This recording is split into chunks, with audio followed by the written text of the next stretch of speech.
The year is 1942. The world is on fire, and everyone wants to fight, including this kid. His name is Audie Murphy. He's the son of a dirt-poor Texas sharecropper. He dropped out of 5th grade to pick cotton and feed his 11 siblings. His father abandoned them.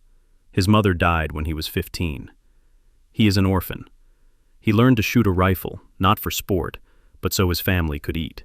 He hunted rabbits. He hunted squirrels. His older sister said, if Audie shot at it, we ate it. He never missed, because if he missed, his family starved. Now, it's 1942. He's 16 years old, and he wants revenge for Pearl Harbor. He walks into a Marine Corps recruiting office. He is 5 feet 5 inches tall. He weighs 110 pounds, soaking wet. He doesn't look 18. He doesn't even look 16. He looks 12. He is literally baby-faced. The Marine recruiter, a big tough sergeant, laughs. He actually laughs in his face. What is this, a joke? He doesn't even tell him no. He just scoffs. Go home, kid. Come back when you've grown up. Rejected. Audie is furious. He walks into the paratrooper office. They don't laugh. They just stare. The recruiter looks at his arms. They're like sticks. Son, you weigh 110 pounds. Your parachute weighs 40. You'll get blown away before you even hit the ground. Rejected. Finally, his last option. He goes to the army. The recruiter hesitates. He looks at this malnourished, underweight child. He looks at the quota he has to fill. His sister had lied on an affidavit. She swore he was 18. The recruiter knew she was lying. He knew Audie was a kid, but he needed bodies. Fine, the recruiter sighs. We'll take you. They pushed his papers through, and immediately they try to hide him. They try to make him a cook, a baker, an office clerk, anything except a soldier. You're not meant for the front lines, son. Go peel potatoes. The recruiters scoffed at him. The army pitied him. They all laughed at the baby-faced soldier. They had no idea what they had just unleashed. They thought they were rejecting a kid. They didn't know they were rejecting a killer, forged by poverty and rage. They didn't just recruit a boy. They had just recruited the deadliest, angriest, and most decorated soldier in American history. This is the story of how that kid became a one-man army. The Che de Ken story isn't one story. It's 2 years of brutality. Audie refused to be a cook. He demanded a combat assignment. I am not peeling potatoes. He fought his commanders. He won. Fine. They sent him to North Africa. Then they sent him to Sicily. July 10th, 1943. The invasion of Italy. His first combat. His superiors still thought he was a child. They treated him like a mascot. Stay back, Murphy. Don't get hurt. Until 2 Italian officers on horseback mistook his patrol for a joke. They're charging them, laughing. Audie calmly remembers his rabbit hunting. He doesn't flinch. He raises his rifle. Crack! Crack! He shoots both of them off their horses at 100 yards. Instantly. His unit is stunned into silence. The kid just became a killer. And he was good at it. He gets promoted. Sergeant. He's in southern Italy, the Volturno River.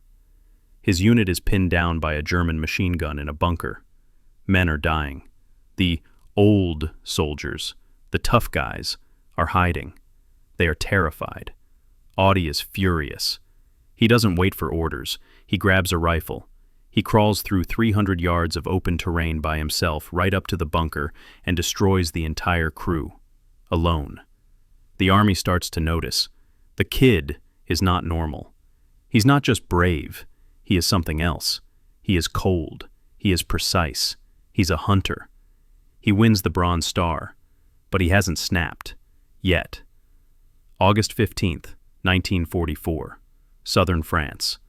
Audie has been fighting for 2 years. He's seen everything.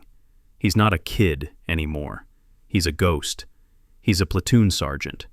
He has a best friend, a man named Laddie Tipton. They've been through hell together. They're moving through a forest. They see a German machine gun emplacement. The Germans wave a white flag. They are surrendering. Laddie Tipton, the best friend, stands up. "They're giving up," he says. He lowers his rifle. He walks forward, and the Germans shoot him. Right in the chest. A fake surrender. Audie Murphy watches his best friend die, and something breaks. The boy from Texas is gone. The kid is gone. The soldier is gone. All that's left is rage. He doesn't think.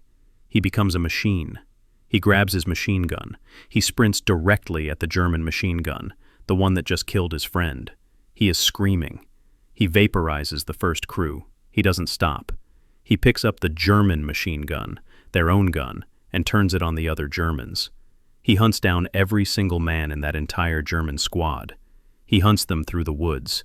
He executes them. He finishes, and then he calmly walks back to his unit, alone. His company is terrified of him. They didn't just see a battle.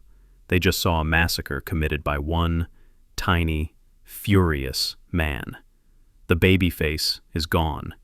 He wins the Distinguished Service Cross for this, the second highest medal. Now he is ready for Holzwihr. January 26th, 1945. Holzwihr, France. The Colmar Pocket. This is the end game. It is -10 degrees. The snow is deep. The trees crack from the cold. Audie Murphy is now a lieutenant. He's 20 years old. He has been wounded twice. He has malaria.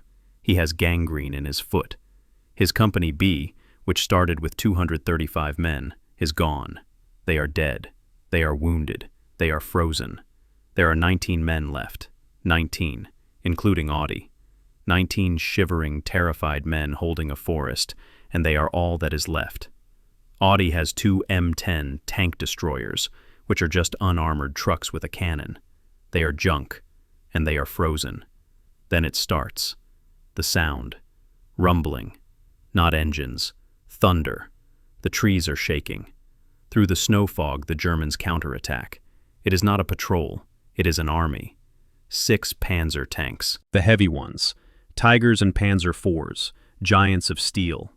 And behind them, 250 German infantry, elite stormtroopers, in white, snow, camouflage, a white wave of death, coming right for Audie and his 19, terrified, men.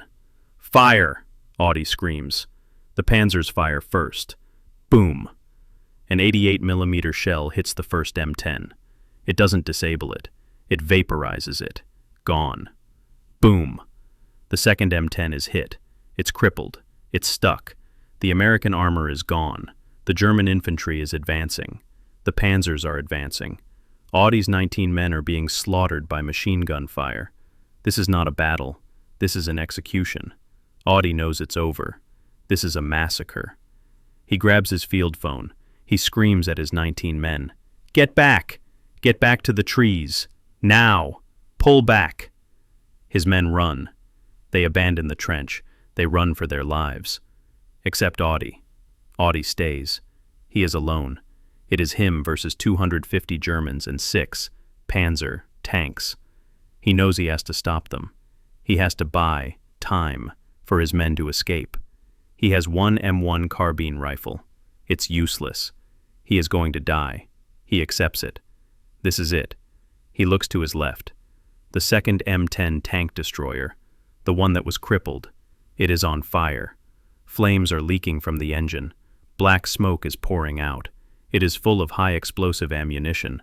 It is full of gasoline. It is a bomb. It is seconds from exploding. Any sane man would run away from it. Audie runs towards it. He runs through the snow. He jumps onto the back of the burning tank. The metal is sizzling. The smoke is choking him. He is bleeding. He is freezing. And he sees the turret, the 50 caliber machine gun. It still works. He grabs the handles. He aims it at the white wave and he pulls the trigger. He is alone. He is standing. He is completely exposed. He is standing on a bomb, and he does not care. The German infantry stops. They freeze in the snow. They are stunned. Who is this? What is this? This tiny, baby-faced maniac standing on a burning pyre, shredding their entire attack. The 50 caliber tears them apart. A 50 caliber is not a rifle. It is an anti-armor cannon. It doesn't just hit a man, it deletes him. It explodes trees. It rips through the ranks. Channel, handle, chunks, chick, channel, chick. The Panzers see him.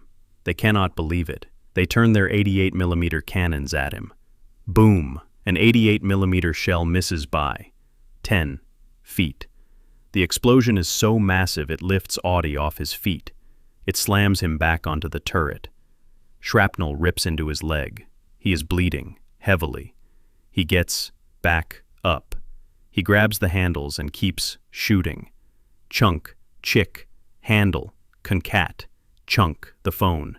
He is on the phone with his own artillery. He is directing the artillery while shooting the 50 cal while standing on an exploding tank. His artillery HQ is screaming at him. "Lieutenant, where are they?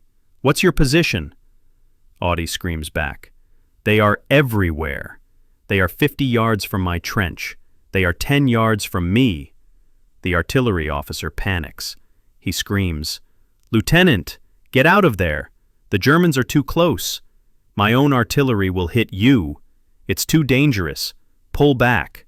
Audie Murphy, bleeding, standing on an exploding tank, with Panzers firing at him, never stops shooting the 50 cal. He holds the phone to his ear.